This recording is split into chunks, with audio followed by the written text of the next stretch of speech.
My first pitch got me on MSNBC. My second pitch got me $500,000 in 54 seconds. They told me to enter pitch competitions. And out of 14 tries, I won 13 of them hands down. So there's one I didn't win. I beat cool tech companies, international companies, people who were well funded. And I did not have the story I have today. So one of it is confidence. Number two is I did the primary and secondary research. I wrote my business plan. I knew my stuff that if I had to get asked a question, I knew. I didn't have a track record. But what I did have is I knew my stuff and I researched and I did all of the things that you're supposed to do, especially I'm black on both sides, no Brazilian butt lift, no six pack abs. So they're looking at me very differently. I don't have the connections. I don't have media in the beginning, but it did not mean that I wasn't a creative outsider. I didn't know the rules, but I knew I needed to be prepared. Hi, friends, and welcome to the Next Best Thing podcast. I'm your host, Andrea Cline-Thomas. Now, I'm here to help you strategically navigate all of your career and life transitions. And as we like to say around here, a pivot and a plan B are not required.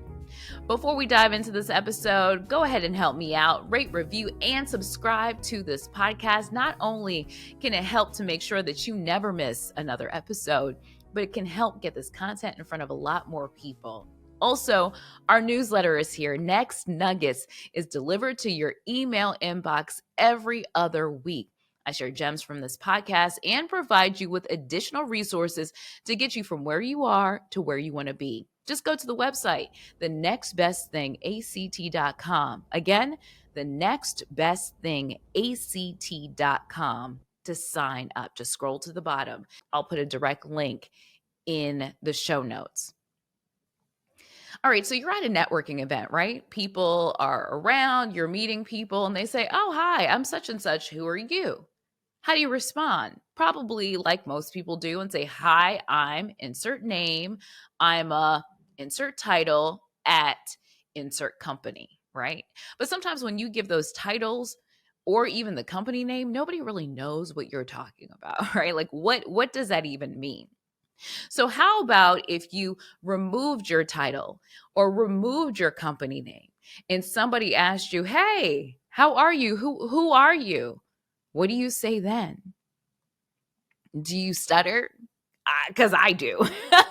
It's a really hard thing for me in this entrepreneurial space to try to capture what it is that I'm doing in a short little elevator pitch. And that's why I invited Precious Williams to be our guest on today's podcast.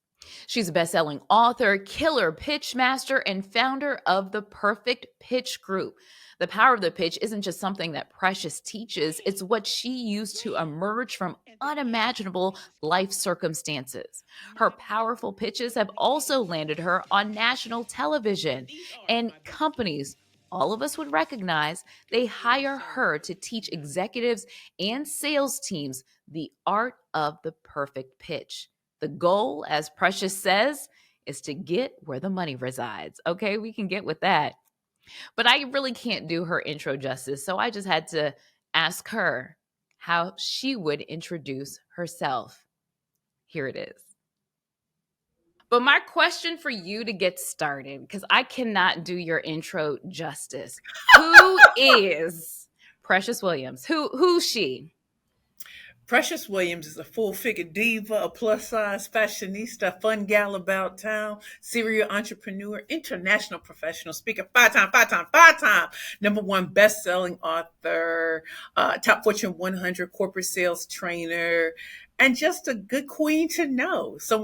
I am someone who is fully me at all times now. I don't know if it's the power of being 44 years old or just understanding that when I learned to love and accept myself, so did the world. And so I'm affectionately known as the killer pitchmaster, AKA the pitch queen, AKA the ultimate rainmaker, former attorney, and just a woman who really hopes to do more than inspire, but also show women how to take action, even if it's imperfect, even if the all odds are against you, you can still ball. You can still show them how it's done. That's who I am, Precious L. Williams. See, that's what I said. That's what I said. I can't. I said I'm just gonna have her say it because I couldn't do that. I was like, I'm just gonna have her say it. She's just gonna do a little light work. Yeah. No, and I think that's great, and that's everything about you.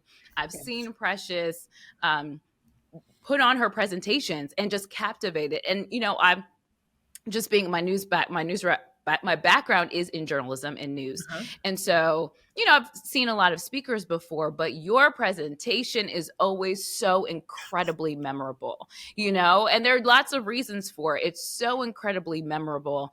And after the first time I saw you, I was like, who is this? Like, who is this woman? Who is this dynamic presence? Because you just light up an entire room. People who, have your background, who don't have your background, like it doesn't matter. You take up space. And I was like, how can I get me some of that? Oh my How can goodness. I do that? And so in talking about pitches, because we're going to talk about your background, but let's start with the pitch.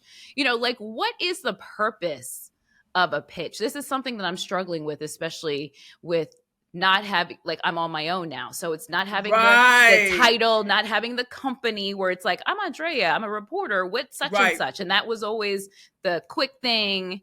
People didn't fully know what that meant, but it didn't even matter. But now it's Right. like you It take sounded away. good. Yeah, but you take away the company, you take away the prescribed title that was put on you or whatever, and it's like, now what? So what is in a pitch? So, what a pitch really is, before we even get any further, a pitch is a short, brief way of introducing you, your business, your brand, your book, your product, or your service in such a way to you hope who's the right target market that leads closer to the sale, the hiring, their booking, or the referring. And so sometimes when you are pitching yourself, you're hoping to develop the type of relationship where the person thinks of you first, chooses you first. You're the only choice that matters. And when an opportunity comes up, they think of you. Mm-hmm. So, like salespeople, they sometimes have short sales cycles or long sales cycles. But, like, what if you're a student? What if you're someone like you who left a company and now you're asserting who you are? You're gaining visibility and credibility in the marketplace and truly standing on your own. How do you want people to refer to you? How do you want people to talk about you? All of that is a part of pitching. And if you notice, I said I'm the killer pitch master. What slay all competition with a killer pitch, right? I want people to truly understand that when they call me the killer pitch master, enough said, you already know what it is. And so, being a speaker, communication skills expert, and a former attorney, I've always understood that communication is key, whether it's verbal, whether it's written, how you show up, how you dress, all of that is a part of your pitch. Maybe you're asking for money, an investment. Maybe you are seeking a new job, a new position, a fellowship, or maybe you're just asking for the sale. Maybe you're at a networking event. How do you want people to be captivated, titillated, and excited by what you are, what you do, so that they like, I will either want to sign up, or I'm gonna go look her up on LinkedIn, or I'm gonna go see if she's who she says she is. Is she congruent? So Mm-hmm. that is what a pitch is. When you say you're a killer pitch master, you can back that up. But even if you can back it up, saying it to other people, I am a killer pitch master. Where Mm-hmm. does that come from? Because that would make people uncomfortable to say, no, this I, is I'm this is who sure I it am. does. I'm sure it does, especially when they hear me say it. So when I won my last pitch competition was the 2013 Black Enterprise National Pitch Competition. And when I won, Robert Townsend and MC Light gave me the title Killer Pitch Master live on stage. And I'm looking at them like, what? And they said, because you slay all competition. So I must give thanks to them. They said from the first time when you got on that stage for your 60-second pitch, they said in the first 10 seconds, you nailed it. Like, you nailed it from the time you walked to the time you opened your mouth. It was a done deal. You had come to slay. And it didn't matter who your competition was, all eyes were going to be on you, like Tupac. And so that always stood with me. These are great in entertainment, in film, in directing, and they called me the killer pitch master. So what did they do for me? I had to show up as I was, because if I can impress the best who have ever done it, everyone else is secondary. And do I intimidate at times to people? Of course. But that's not really what I aim to do. I'm aimed to be memorable. I aim to be someone that, like, hate it or love it, you have a reaction to me. And I'd rather you have a reaction than be lukewarm. Mm, that's really good. Mm-hmm. Um, One of the things that you taught us, because there was a conference at Luminary just a few weeks ago, and You have the Rise of Small Business Digital Ready. yes, Verizon Small Business Digital Ready. And you're talking about how it's not about telling a whole long story about yourself, that you don't want to give away the whole plate. You just want to give a little Just a morsel. little, did you see morsel? Look for it. And talk about that, leaving people wanting more. Because sometimes people want to tell you their whole life story, like And you're in like, two I ain't got that seconds. kind of time. You're Right. like, I ain't got that kind of time. And also, as a journalist, I know you would understand this. That's why some people need to speak in sound bites so you can get those juicy nuggets. But a pitch really is short and brief and memorable. It answers a couple of questions, but not every question. So I tell people, when you think of pitching, most of us, when it's the holidays, I mean, you think about you going over someone's house, you have, the food gonna be good. You already know what you're gonna put on the plate. What's the first 3 to 5 things you're gonna put on that plate because you know you're going in. Well, think about what would be on that first fork. What's the first thing you want to taste? And if it tastes good, you know you're gonna keep eating. So most people want to give you everything when they first meet you. You don't have to. If you give them a juicy morsel, a little taste that excites, titillates, and delights, they're going to want another bite. And by the time it's over, they will have eaten. But you only need to have a little to hook them, and then you keep them hooked. That's why when you look at social media posts, people don't post the same thing every day. Each one of those are hooks to get you to keep coming back for more versus if they just showed you the entire film right then and there. That's why you have trailers versus films. That's why you have pitch competitions instead of give us your entire story over everything that you've gone through and accomplished in business. When you read a magazine, you're only getting snippets and it keeps you hooked because who are they going to interview next month? What are you going to learn about them that you wouldn't know? And so by being the killer pitchmaster and slang in 60 seconds, actually 54, and 30 seconds, actually 22 to 23 seconds, it keeps you like, what's she going to say next? Can she do scientific, technical, creative, all of that? Yes, I can. And having trained over 400 pitch champions and then working with some of the biggest companies in the world when they have a new SKU, they're going for a new target market or whatever, who do they call? The killer pitchmaster, not the motivational speaker, not the leadership coach. They call the killer pitchmaster. So that niche is how I differentiated myself and keep them coming back for more.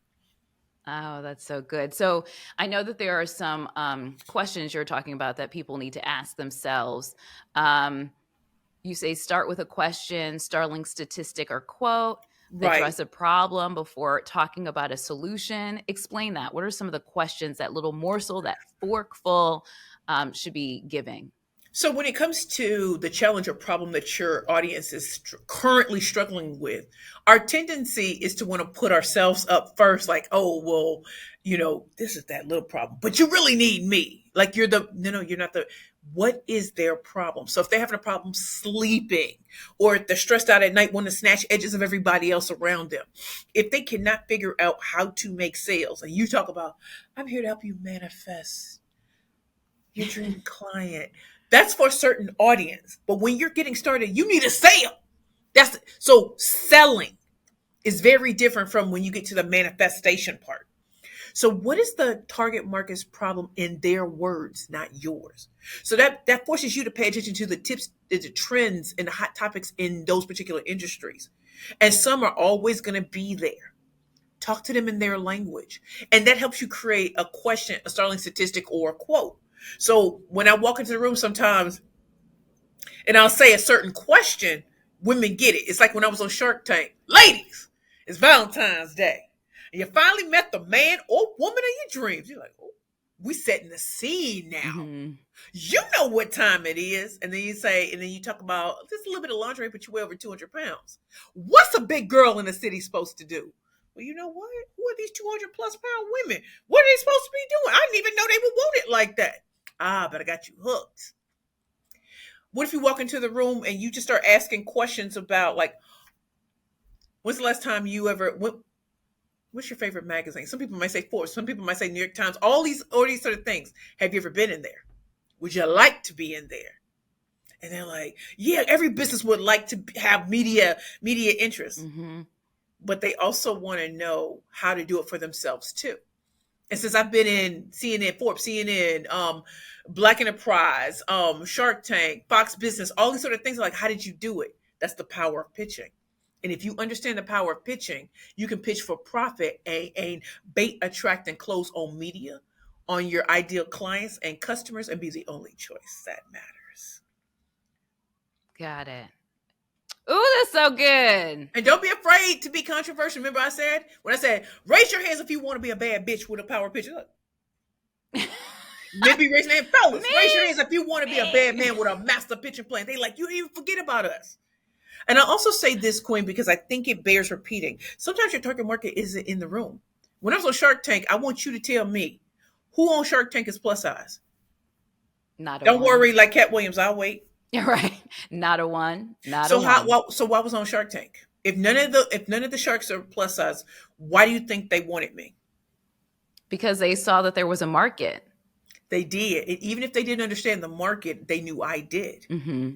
And when I said over 40 million women, size 14 or larger, when I said we crossed six figures in less than 6 months, we took the Tupperware model and we did our own direct home party sales model. We did a nationwide tour with Curvy Girl spread out from state to state around the world. Started with nothing. And my first pitch got me on national television. My second pitch got me $500,000 in 54 seconds. What did you notice? You hear numbers. You hear a story around those numbers.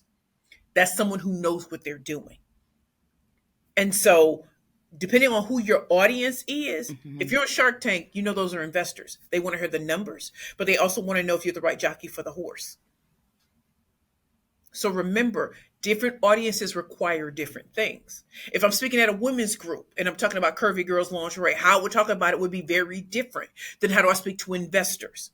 If I'm talking to a college audience, like I just did Rainmaking 101 from day one at Columbia Business School and Columbia Law School. And be clear, no, I do not have an Ivy League degree, and yet I'm teaching at Ivy League institutions. Is that what the killer pitchmaster does? Yes. So why did they bring me in if I don't have an Ivy League degree? Because I'm the best in the world at what I do when it comes to pitching. And I was also teaching their law students and their business students how to write their own paychecks. Got it. So, yeah. Mm-hmm.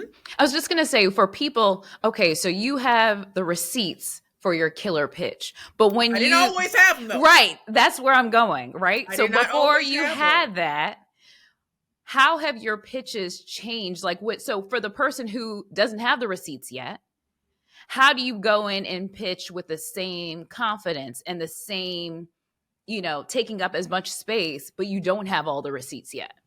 Okay, so that was kind of like how my first pitch when I was at the Cream Small Business Awards. I had negative $400 in my bank account. And I'm pitching to the producers of MSNBC. And I knew that my company would succeed if we could just get traction. And I asked my family and friends to invest, and they were just like, you're an attorney. Who does that? Mm-hmm. And so when I went to that event, my bladder was full, and I walked up to the producers, and I made up a pitch on the spot. So I might have said, there are two things I might have said. I said, have you ever met a full-figure diva who's taken the business world by storm and won big?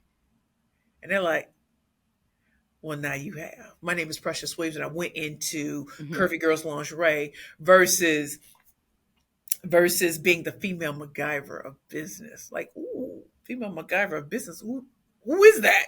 Well, that would be me. And creating Curvy Girls Lingerie, I'm speaking to an audience no one thinks about. Instead of talking about plus size women, we say full figure divas and plus size fashionistas. And since most people don't even know that these women exist, let alone have love lives, imagine that that's a market that's untapped. And I'm a woman who represents that market. It's not that I didn't have the money. It's that the fact that people don't even think we matter or we even exist. I'm dating a very famous Hollywood actor, and I can't find anything at Jernell Wolfer, Agent Provocateur, Victoria's Secret, and all of those. See, they know those names, but they can't tell you any famous lingerie brand that caters to women who look like me. So now I got them questioning. And I got numbers behind me. But I never said I was a 13-time national champion, because I wasn't. I never said all those other things you hear me say today. And this is what you should do with pitching. How I started is not where I am today. My first pitch got me on MSNBC. My second pitch got me $500,000 in 54 seconds. They told me to enter pitch competitions, and out of 14 tries, I won 13 of them hands down. So there's one I didn't win. I beat cool tech companies, international companies, people who were well funded, and I did not have the story I have today. So one of it is confidence. Number two is I did the primary and secondary research. I wrote my business plan. I knew my stuff that if I had to get asked a question, I knew. I didn't have a track record. But what I did have is I knew my stuff and I researched and I did all of the things that you're supposed to do, especially I'm black on both sides, no Brazilian butt lift, no six pack abs. So they're looking at me very differently. I don't have the connections. I don't have media in the beginning, but it did not mean that I wasn't a creative outsider. I didn't know the rules, but I knew I needed to be prepared. And so in my preparation, I beat everyone else. How is pitching? Because you've talked about how when you pitched that first for Cranes, that you had negative $400 in your account. How has pitching really changed your life? Because you have an incredible story.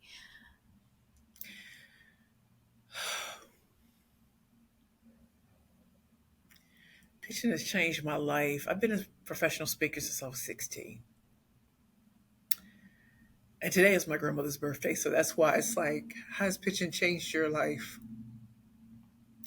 My grandmother knew I had the gift of speech when I was a teenager. And I didn't believe her until I needed to believe her. To think about no one believing in the first company you want to start. You don't have the complexion. You don't have the body set. You don't look like Hollywood. How are you going to convince people who look nothing like you to invest in something like this? I'm from the inner city of St. Louis, Missouri. And if I fought my way out of there with a full scholarship to Spelman, Georgetown, and Rutgers School of Law, I became an attorney, passed the bar on my first try, moved to New York, and did everything I was supposed to do, and I was unhappy. And it took me leaving my ex-fiance to explore the great unknown, to meet this very famous Hollywood actor, to know I couldn't find things in case something went down. Mm-hmm. All of those endings were a beautiful start to something. So meeting him, seeing that there was a problem. I didn't know I was 327 pounds because I was that depressed. And as I came out of my depression, I realized there were so many women who were like me, who forgot that they still had value and worth. So I thank him for showing me that. I thank my grandmother for encouraging me, no matter that I came from the hood, I can go into the ivory tower, and I did it. Pitching, becoming a 13-time national champion, starting perfect pitches by Precious, training over 400 pitch champions. We're not talking about my second and third place winners. You know, being a corporate sales trainer for some of the biggest companies in the world globally, writing books, losing the love of my life, being homeless from 2017 to 2018, being a severe alcoholic after losing the love of my life. The only thing that brought me back was pitching. And if I did it before, I can do it again. And so to walk out in 2018, walk out of homelessness, to be clean and sober almost 7 years, come my 45th birthday in January. Amen. Restart my company 4 years ago. Stand before you right now and say, most of my successes come in the last 4 years. To speak where I speak globally, to have the clientele that I never thought I could have, to be on these television shows all over the world, to be where I am right now, to be still living in New York, to have moved, and I'm getting ready to move into my next beautiful now, to rebrand my company from Perfect Pitches by Precious to the Perfect Pitch Group, to walk into law firms and to train their associates, to walk into these companies and train their salespeople on Rainmaking 101 from day one. Everything that was supposed to be bad turned out good because I learned how to work my way through it, through the power of pitching, and people trust me because I went through everything they've gone through. When I tell you pitching has changed my life, my goodness, we are the Perfect Pitch Group. To think that this too fat, too black, no Ivy League degree having woman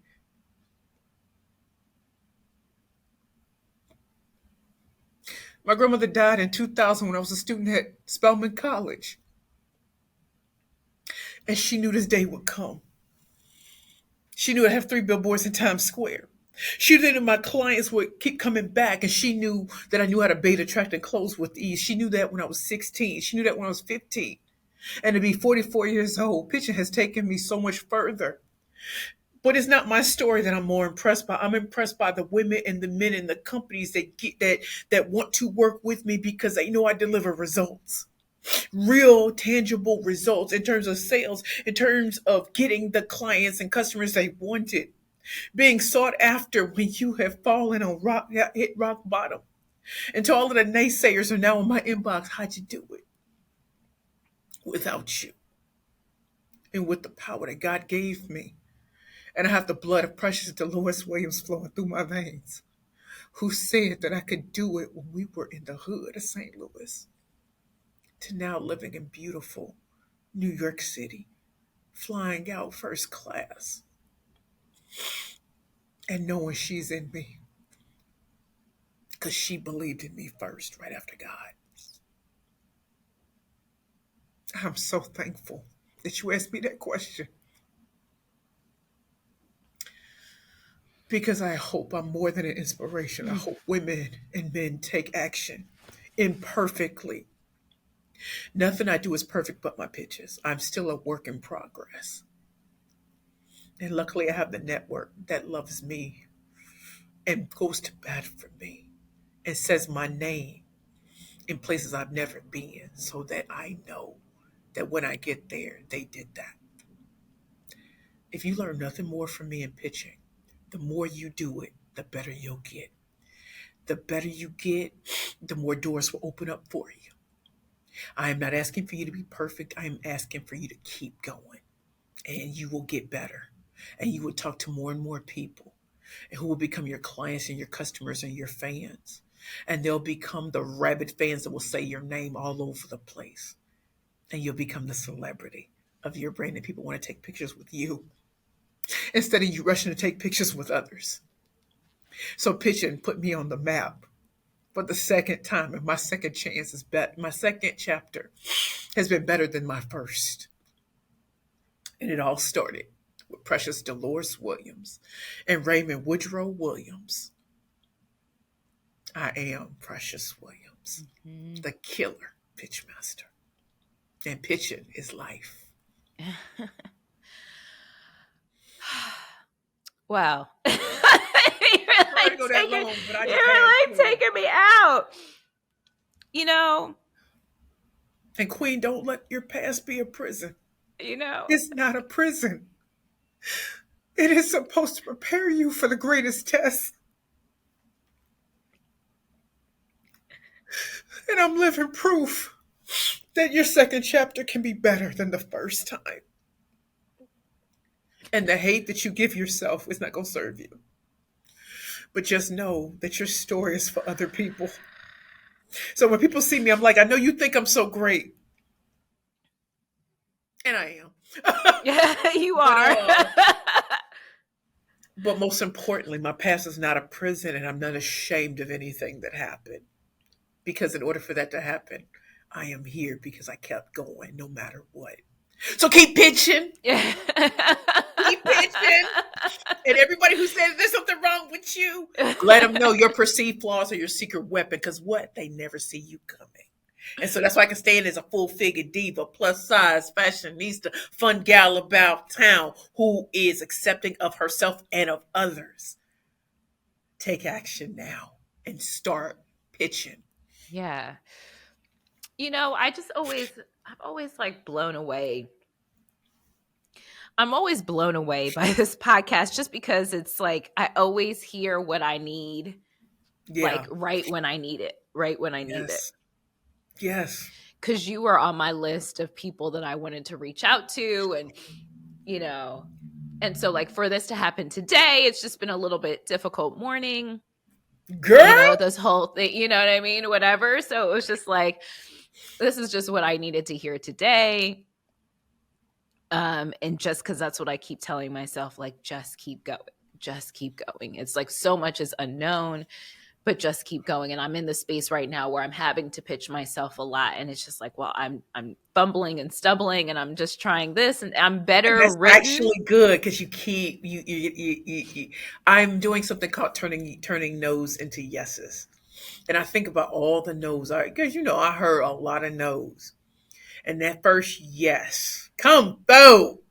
Queen, my apartment flooded this morning. Oh no. Not the new one I'm moving into. And I said, God, that was your way of saying It's time to go. you had already signed the lease. You were moving. And he said, I'm going to make it so uncomfortable because you're done. And I got up and I said, I'm going to the office. I'm doing all this stuff.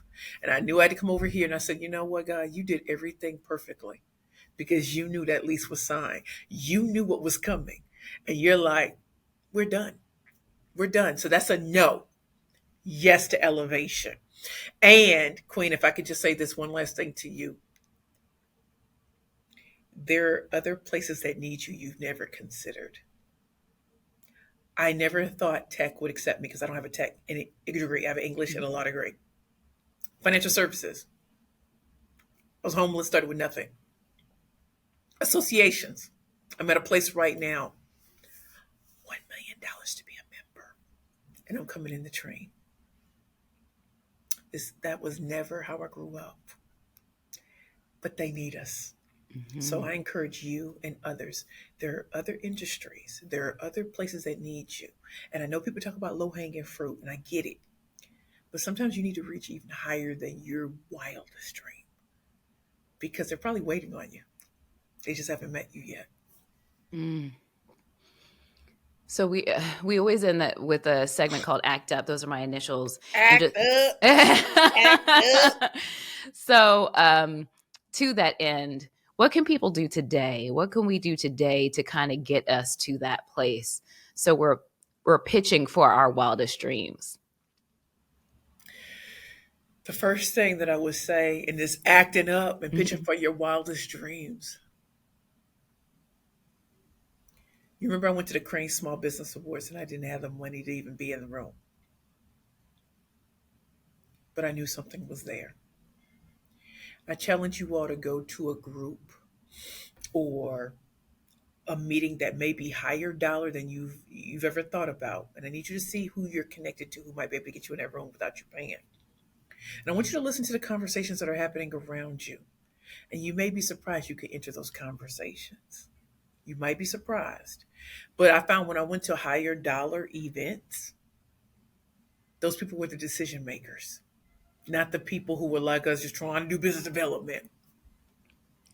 The second thing that I would encourage you to do is have 150 reasons why somebody should hire you, book you, refer you, or act up about you. Why should you? 150. 150 reasons why. You may do 10 or 15 by yourself. You might even do 20. But start asking your trusted network, not family, not your mama, not your friends. Ask your trusted network of people who may have worked with you. Why would they hire you? Why would they rock with you? And you're about to see a theme you never thought about yourself. What I learned is I thought people hired me because I'm a pitchmaster, killer pitchmaster. No, energy. Energy. They're like, yeah, your energy is so incredible. We gotta have it.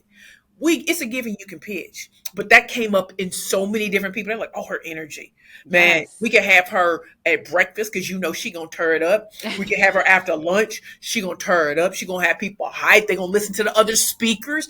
It really will set you to be like, oh my God, I've been thinking of myself so low. I'm just thinking I'm a great speaker. No, you are the best. And these are how you position yourself. Because had I not learned how other people saw me, I never would know when people are hiring me. I'm like, okay, if it's going to be a conference, you might want to put me here or here, never at the end of the day. Because most people have left and they have not experienced the fullness of how great this conference can be. Third thing is think about those things that you wanted to be when you were a child. And they're probably manifesting now in a totally different way.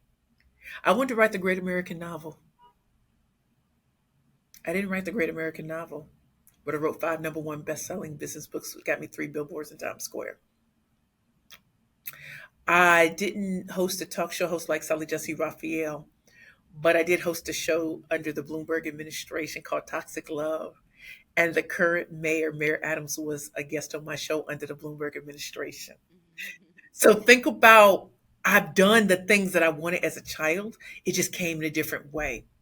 And finally, if you're going to act up every time you step out, I want you to show up and show out as your brand.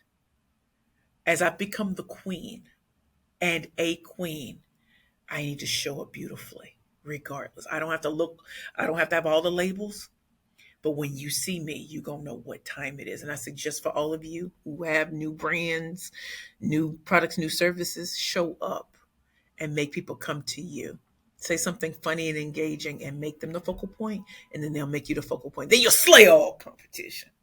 So that's how you act up. How do we support you? Are you going to have classes coming up? Tell us how. Yes, Quay. So thank you so much for saying that. So my website is www.perfectpitchgroup.com. On LinkedIn, I am Precious L. Williams, killer pitchmaster. On was it Facebook at Perfect Pitch P, and on Instagram at Perfect Pitch Group. If you go to my website, www.perfectpitchgroup.com, you'll see that how you can work with me as an individual, one-on-one. If you are a company, corporation, foundation, nonprofit, or association, you'll see that we have things for you. So we have it separated on our website, individuals versus larger organizations. You can also check out our Perfect Pitch Academy that's coming. You can check out our Rainmaking 101 training program, and all 5 of my books can be purchased on my website, from Bad Bees and Power Pitches for women entrepreneurs and speakers only, to Rainmaking 101 from day one, packaging, positioning, and pitching secrets exposed. We have upcoming Black Friday specials. We have upcoming sales and things that are coming. So check out our website. Please sign up for our newsletter. Pitch please. Pitch please. Yes, I own the trademark for pitch please. Yes, I do. And so those are the ways that you can get in contact with me. And please feel free to send me an email. I do respond. Yes. And we're going to put all the links in the show Yes. notes. Yes. All the links, and we'll put it in our newsletter as well. Precious, thank you for being here and being yourself. And also thank your grandmother for her insight and for being a praying grandmother, because those prayers last a long time. Girl, you ain't never lied.